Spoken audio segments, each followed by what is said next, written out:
የተቀዳሚ ሙፍቲ ሀጂ ዑመር እንድሪስ አስክሬን ከደቂቃዎች በፊት ኑር በኒ መስጂድ ደርሷል። ግሎባል ሆቴል ወይም ደግሞ ላንቻ አካባቢ ከሚገኘው መኖሪያ ቤታቸው ለ40 ዓመታት ወደ አስተማሩበትና ወደ አገለገሉበት ኑር መስጂድ በኡላማዎች፣ በኡስታዞች፣ በደረሶቻቸውና በወዳጆቻቸው ስኝት ሲደረግለት የቆየው የተቀዳሚ ሙፍቲ ሀጂ ዑመር እንድሪስ አስክሬንም ከደቂቃዎች በፊት ደርሷል።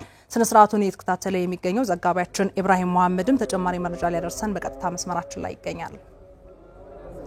ኢብራሂም እንደምን ውለሃል? አጠቃላይ ያለው ስነ ስርዓት ምን እንደሚመስል ያሉን ተጨማሪ መረጃዎች መቀጠል ትችላለህ?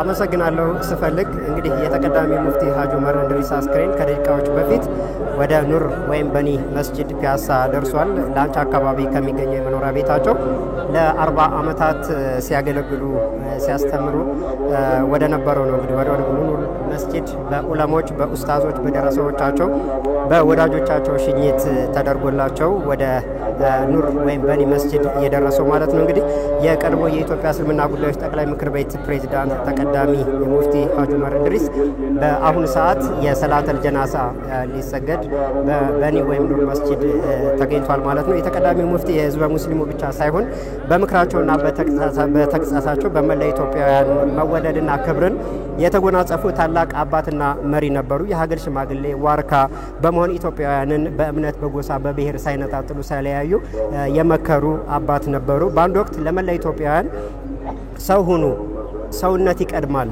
በሚለው ምክራቸው እና ተግሳጻቸው በደንብ ይታወሳሉ።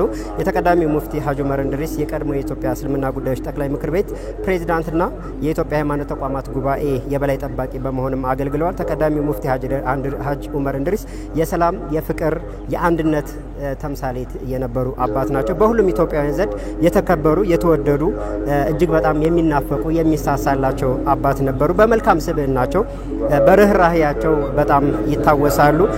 በአሁኑ ሰዓት እንግዲህ በኑር ወይም በኒ መስጂድ ሰላተል ጀናዛ ለመስገድ ሙስሊሙ እንዲሁም ደግሞ ደረሳዎቻቸው ኡስታዞች ተገኝተዋል።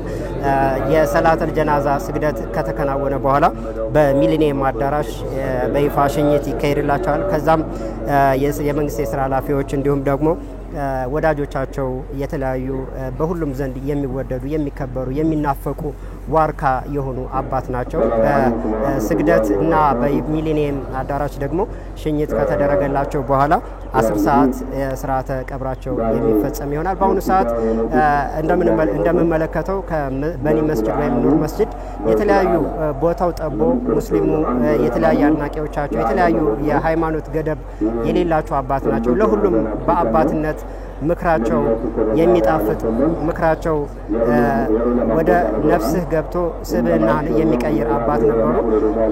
ከሃይማኖታዊ አስተምሮታቸው በተግባር የኖሩ አባት ነበሩ። ይህንን መሰረት በማድረግ የተለያየ እምነት ገደብ ሳይኖር በበኒ መስጂድ ዙሪያ ሽኝት ለማድረግ በእንባ በለቅሶ ሰው ተገኝቶ እየሸኛቸው ይገኛል። ሁሉም በጣም አዝኗል፣ ልቡ ተሰብሯል። ታላቅ የሀገር ዋርካን ነው እንግዲህ ያጣ ነው። እርሳቸው እንግዲህ አስተምረዋል። እድሜ ልካቸውን ከ40 ዓመት በላይ ቁርአን ተፍሲር፣ የቁርአን ትርጓሜን አስተምረዋል። ኑረውታል በተግባር ሰው ሆነው ሰው ሆኖ እንዲኖር ልዩነት እንዳይፈጠር በተግባር አስተምረዋል። ከእርሳቸው የምንማረው ሰውነትን ነው። በብሔር፣ በሃይማኖት፣ በቋንቋ ልዩነት ሳይኖረን አንድነትን መሰረት በማድረግ ነው እንግዲህ ህይወታቸውን በተግባርኛ መግለጽ የምንችለው። ከእርሳቸው የምንማረው ይሄ ነው። ያነጋገርኳቸው የተለያዩ ሃይማኖት አባቶችና ነዋሪዎችም የሰጡኝ አስተያየት ይሄ ነው። እንግዲህ በተከታታይ ያለውን የቀብር ስነ ስርዓቱ እንዲሁም ሽኝቶችን ለአድማጭ ተመልካቾቻችን የምናደርስ ይሆናል ስፈልግ። ዘጋቢያችን ኢብራሂም መሐመድ ከአዲስ አበባ ላደረስከን መረጃ እጅግ አድርገን እናመሰግናለን።